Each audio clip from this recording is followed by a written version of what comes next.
बहुत समय पहले की बात है।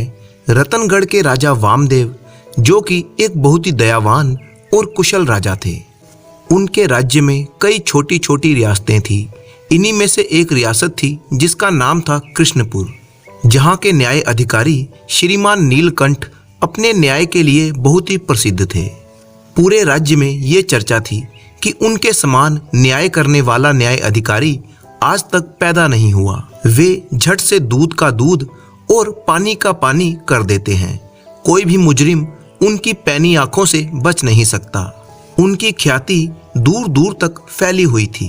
एक दिन राजा वामदेव के मन में ये विचार आया कि खुद जाकर उस न्याय अधिकारी की परीक्षा लेनी चाहिए। राजा ने अपना भेष बदल लिया और एक साधारण मनुष्य का वेश बनाकर वे कृष्णपुर रियासत में पहुंच गए। राजा घोड़े पर सवार होकर कृष्णपुर रियासत में घूम रहे थे। नगर के मुख्य दरवाजे पर ही उन्हें एक आदमी दिखाई दिया, जो शायद बहुत ही गरीब था और देखने में भिखारी जैसा मालूम पड़ता था। राजा को उस पर दया आ गई और राजा ने उसे कुछ पैसे दे दिए। आदमी ने राजा से विनती की, मैं चल नहीं सकता, कृपया मुझे अगले चौक तक छोड़ देंगे। राजा ने उस आदमी को घोड़े पर बिठा लिया। नगर के चौक पर पहुंचने के बाद राजा ने उस आदमी से उतरने के लिए कहा। तब उस आदमी ने कहा, तुम उतरो, ये घोड़ा तो मेरा है। देखते ही देखते वहां पर लोगों की भीड़ इकट्ठी हो गई। लोगों ने कहा, घोड़ा किसका है, इसका निर्णय तो सिर्फ न्याय अधिकारी ही कर सकते हैं। राजा और भिखारी को न्याय अधिकारी के पास प्रस्तुत किया गया। उस समय कचहरी में काफी भीड़ जमा थी। न्याय अधिकारी लोगों को बारी बारी से बुला रहे थे। सबसे पहले न्याय अधिकारी ने एक लेखक और किसान को बुलाया। उनके साथ एक महिला भी थी। लेखक और किसान दोनों उस महिला के अपनी पत्नी होने का दावा कर रहे थे। न्याय अधिकारी ने दोनों पक्षों की दलीलें सुनी और कहा, महिला को आज यहीं पर छोड़ दो, कल आओ। उसके बाद न्याय अधिकारी के सामने एक कसाई और तेली की पेशी हुई। तेली वो आदमी था जो तेल का व्यापार करता था। कसाई के कपड़ों पर खून के छींटे पड़े थे और तेली के हाथ तेल से सने हुए थे। कसाई के हाथों में पैसों की एक थैली थी। दोनों पक्ष उस थैली को अपना अपना बता रहे थे। न्याय अधिकारी ने कुछ देर सोचा और कहा, पैसों की थैली यहीं पर छोड़ दो और तुम लोग कल आओ। अंत में न्याय अधिकारी ने राजा और भिखारी की दलीलें सुनी। दोनों पक्ष घोड़े पर अपना अपना दावा पेश कर रहे थे। न्याय अधिकारी ने कुछ देर तक सोचा और कहा, घोड़े को यहीं पर छोड़ दो और तुम लोग कल आओ। न्याय अधिकारी के निर्णय को सुनने के लिए अगले दिन कचहरी में लोगों का बड़ा हजूम जमा हो गया। सबसे पहले लेखक और किसान की बारी आई। न्याय अधिकारी ने लेखक से कहा, यह महिला आपकी पत्नी है, आप उन्हें ले जा सकते हैं। साथ में उन्होंने किसान को 50 कोड़े लगाने का हुक्म भी दिया। उसके बाद कसाई और तेली की बारी आई। कसाई को बुलाकर कहा, लो यह पैसों की थैली तुम्हारी है। साथ में ही उन्होंने तेली को 50 कोड़े मारने की सजा सुनाई। अंत में न्याय अधिकारी ने राजा और किसान को बुलाया और पूछा, क्या तुम 20 घोड़ों में से अपने घोड़े को पहचान पाओगे? उन्होंने राजा और भिखारी दोनों से पूछा। दोनों ने ही हाँ में उत्तर दिया। एक एक करके न्याय अधिकारी दोनों को अस्तबल में लेकर गए। दोनों ने ही घोड़े को सही सही पहचान लिया। कुछ देर तक गहरे सोच विचार करने के बाद न्याय अधिकारी ने राजा को बुलाकर कहा, ये घोड़ा आपका है, आप इसे ले जा सकते हैं। साथ ही उन्होंने भिखारी को 50 कोड़े मारने की सजा भी सुनाई। घर जाते वक्त राजा भी न्याय अधिकारी के पीछे पीछे चलने लगे। राजा को देखकर न्याय अधिकारी ने पूछा, क्या आप मेरे निर्णय से संतुष्ट नहीं हैं? जनाब, मैं बिल्कुल संतुष्ट हूँ, पर यह जानना चाहता हूँ कि आप इन निर्णयों पर कैसे पहुँचे। न्याय अधिकारी ने मुस्कुराते हुए कहा, काफी आसान था। सुबह सुबह मैंने उस महिला से दवात में स्याही भरने को कहा। महिला ने इस काम को बड़े ही अच्छे ढंग से अंजाम दिया। इससे मुझे लगा कि वो लेखक की पत्नी ही होगी। जहां तक पैसों की थैली की बात है, मैंने सोते वक्त सिक्कों को एक पानी के बर्तन में डाल दिया था। सुबह देखा तो पानी में कोई तेल नहीं दिखा। अगर तेली के पैसे होते तो पानी पर जरूर कुछ तेल तैरता दिखाई देता। इससे मुझे पता लग गया कि वो पैसे तेली के नहीं बल्कि कसाई के थे। न्याय अधिकारी ने आगे कहा, घोड़े का मामला जरूर कुछ पेचीदा था। मैं आप दोनों को अस्तबल में घोड़े की पहचान कराने के लिए नहीं ले गया था। असल बात यह थी कि मैं देखना चाहता था घोड़ा आपको पहचानता है या नहीं। जब आप घोड़े के पास गए तो घोड़े ने अपना सिर हिलाया और गर्दन आपकी ओर घुमाई, परंतु उस भिखारी को देखकर घोड़े ने अपनी एक टांग ऊपर उठाई। इससे मुझे स्पष्ट हो गया कि आप ही घोड़े के सही मालिक होंगे। फिर राजा ने न्याय अधिकारी से कहा, मैं इस राज्य का राजा हूँ। मैंने आपके इंसाफ की बहुत ही तारीफ सुनी थी। मैं उसी की पुष्टि करने के लिए यहाँ पर आया था। आप वाकई एक काबिल न्यायाधीश हैं। आप मुझसे जो भी पुरस्कार मांगेंगे वो आपको मिलेगा। न्याय अधिकारी ने कहा, मुझे कोई इनाम नहीं चाहिए, और वह नम्रता पूर्वक बोला, राजा की प्रशंसा ही मेरे लिए सबसे बड़ा तोहफा है।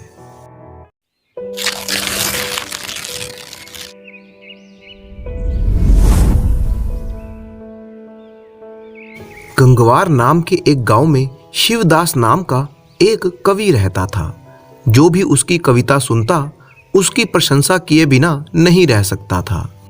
सरल भाषा में भाव चित्रों से भरी उसकी कविताएं सभी का मन मोह लेती थीं। उसकी कविता सुनकर गांव वाले उससे कहा करते थे, शिवदास, एक बार जाकर राजा से मिलो। तुम्हारी कविताएं अगर राजा सुनेंगे तो तुम्हारा सम्मान करेंगे और तुम्हारी गरीबी हमेशा के लिए दूर हो जाएगी। शिवदास इसके जवाब में कहता, मेरी कविता जब उस स्तर की हो जाएगी तब अवश्य ही मैं राजा से मिलने के लिए जाऊंगा। शिवदास की कविताओं की प्रशंसा हर गांव में होने लगी। यह समाचार कनकपुर के जमींदार भुवन शंकर को भी मालूम हुआ। भुवन शंकर खुद भी एक कवि थे। उन्होंने शिवदास को बुलाया और कविता सुनाने के लिए कहा। उसकी कविता जमींदार को बहुत ही अच्छी लगी। जमींदार ने उसका सत्कार किया और मूल्यवान भेंटें उसको दी। जमींदार ने उसे विदा करते हुए कहा, कभी कभी आकर अपनी मधुर कविता सुनाते रहिएगा, अन्यथा मुझे ही आपके गांव में आना पड़ेगा। यह आपने क्या कह दिया मालिक, मैं खुद कभी कभी चलकर आऊंगा और नई नई कविताएं आपको सुनाता रहूंगा। शिवदास ने ये कहा और वापस लौट गया। गांव के लोगों को जब मालूम हुआ कि शिवदास गांव लौट आया है तो गांव के कुछ प्रमुख लोग उससे मिलने खुद ही चले आए। शिवदास का अभिनंदन करते हुए उन्होंने कहा, शिवदास, हम कितने ही दिनों से कह रहे थे पर तुमने हमारी बात पर ध्यान नहीं दिया। तुम्हारी प्रतिभा का जीता जागता उदाहरण है जमींदार से प्राप्त हुआ सत्कार।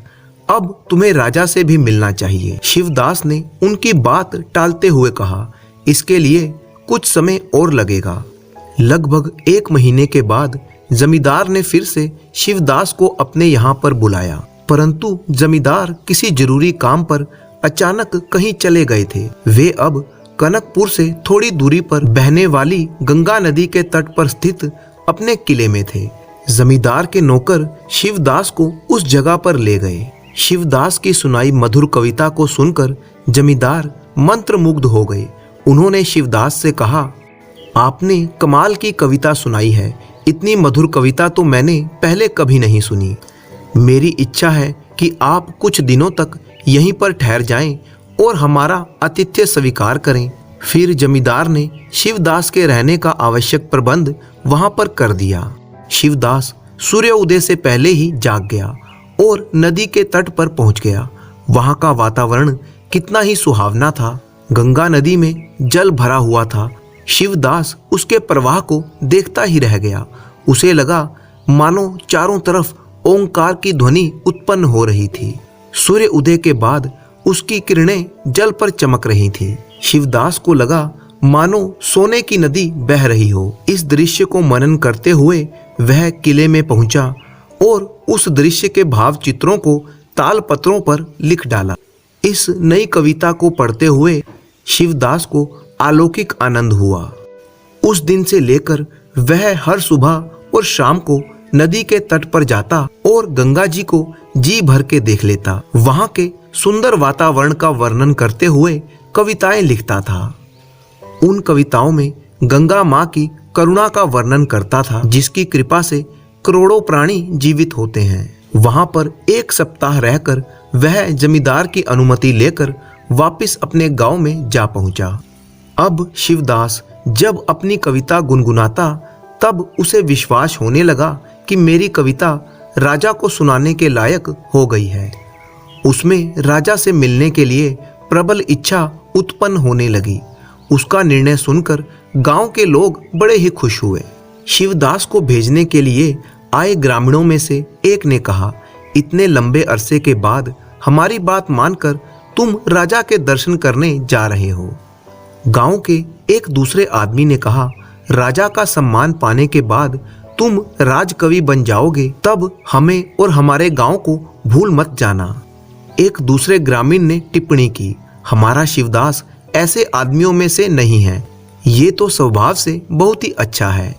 चौथे व्यक्ति ने टिप्पणी की, भला अभी ये कैसे कह सकते हैं, पता नहीं संपन्न हो जाने के बाद इसमें कितना परिवर्तन आ जाएगा। अरे तुम तो धन संपदा की ही बात कर रहे हो, आगे जाकर बड़े बड़े लोगों से इसकी दोस्ती होगी, इसके संबंध जुड़ेंगे, तब जाकर ये हम जैसे साधारण मनुष्यों को भूल भी जाए तो उसमें आश्चर्य की क्या बात है। इस विषय को लेकर वे तरह तरह की बातें करने लगे और जोर जोर से हंसने लगे। गांव वालों से विदा लेकर शिवदास आगे बढ़ा, पर उसे लगा कि ये सब बातें उसके लिए चेतावनी के समान हैं। इसी को लेकर वह सोच में पड़ गया और मन में तरह तरह की शंकाएं पैदा होने लगी। उसके मन में खलबली सी मच गई। वह राजधानी की ओर नहीं गया और गंगा के तट पर पहुंच गया। नदी को देखते ही उसकी आंखों में आंसू बहने लगे। वह गंगा माँ से कहने लगा, माँ मुझे क्षमा करना, तुम्हारी महानता की प्रशंसा करते हुए मैंने कविताएं लिखी हैं, पर क्यों? उन्हें समर्पित करके क्या मैं राजा का सम्मान पाना चाहता हूँ? सुख में डूबकर अहंकारी कहलाना चाहता हूँ? ऐसे सुखों में लिप्त होकर अपनों से दूर रहने के लिए? ये कविताएं हम दोनों के बीच में माँ और बेटे के अनुबंध के सूचक मात्र हैं। इसके लिए किसी और की प्रशंसा पाने की आवश्यकता नहीं है, किसी का सम्मान पाने की जरूरत नहीं है। मैं इन्हें तुम्ही को समर्पित कर रहा हूँ, मेरे अपराध को क्षमा कर देना। ये कहते हुए आंखें बंद करके वह उन ताल पत्रों को एक एक करके नदी में छोड़ने लगा जिन पर उसने कविताएं लिखी थी। सभी ताल पत्रों को गंगा माता को समर्पित करने के बाद उसने आंखें खोली तो शिवदास ने एक अद्भुत दृश्य देखा। जिन ताल पत्रों को उसने नदी में छोड़ा वे सोने के पत्रों में परिवर्तित हो गए थे। नदी के प्रवाह में वे बहे नहीं थे, शिवदास के पास ही पानी में टिके हुए थे। इस आश्चर्यजनक दृश्य को देखकर उसे संदेह होने लगा कि यह सच है या सपना। उसने तुरंत एक तालपत्र को अपने हाथ में लिया। उसकी कविता बड़े ही सुंदर ढंग से उसमें लिखी हुई थी। उसी समय एक आकाशवाणी हुई और आकाशवाणी ने कहा, कोई भी कला तभी तक सार्थक मानी जाएगी जब वह आम लोगों के हित में हो। अमृत के समान तुम्हारी कविता भी इसी श्रेणी में आती है। तुम अनावश्यक संशयों को त्याग दो और संयम का पालन करो, सब शुभ ही शुभ होगा। ये सब सुनने के बाद शिवदास ने सभी तालपत्रों को जमा किया और भक्ति और श्रद्धा पूर्वक उन्हें आंखों से स्पर्श किया। उसने देखा कि जमींदार का परिवार उसी की ओर बढ़ता चला आ रहा था। शिवदास के पास पहुंचने के बाद जमींदार ने कहा, मुझे अभी अभी मालूम हुआ है कि आप यहाँ पर पधारे हैं, तो मैं आपसे मिलने यहाँ पर चला आया। और ये भी मालूम हुआ है कि गंगा माँ ने आपकी कविताओं को आशीर्वाद दिया है। यह सुनकर मैं स्तब्ध रह गया। चलिए चलते हैं। शिवदास ने कहा, क्षमा कीजिए, मैं कहीं नहीं जाऊंगा। मुझ पर कृपा करके मेरे लिए यहाँ पर एक कुटिया बनवा दीजिए। जमींदार ने उसकी इच्छा पूरी की। इसके बाद जमींदार राजधानी गया और उसने राजा को इस अद्भुत दृश्य के बारे में पूरे विस्तार से बताया। राजा स्वयं भी साहित्य प्रिय थे और वह शिवदास से मिलने के लिए वहां पर चले आए। शिवदास की कविताओं को सुनकर वे मंत्रमुग्ध हो गए और साथ ही शिवदास को राजकवि बनाने के लिए आमंत्रित भी किया। परंतु शिवदास ने विनय पूर्वक इनकार करते हुए कहा, मेरी एक विनती है, गंगा तट पर एक मंदिर का निर्माण करवाइए। मैं उस मंदिर में गंगा माँ की सेवा करते हुए यहीं पर रहूंगा। मैं सदा के लिए आपका आभारी रहूंगा। राजा ने उसकी इच्छा का सम्मान किया और बहुत ही जल्दी वहां पर एक मंदिर का निर्माण किया गया, जिसमें वे सोने के तालपत्र सुरक्षित रखे गए। शिवदास अब बिना किसी आडंबर के वहां पर रहने लगा। उसने अनेक कविताओं की रचना की और सभी कविताएं उसने प्रजा को समर्पित कर दी। अब शिवदास का मन एकदम शांत और निर्मल था।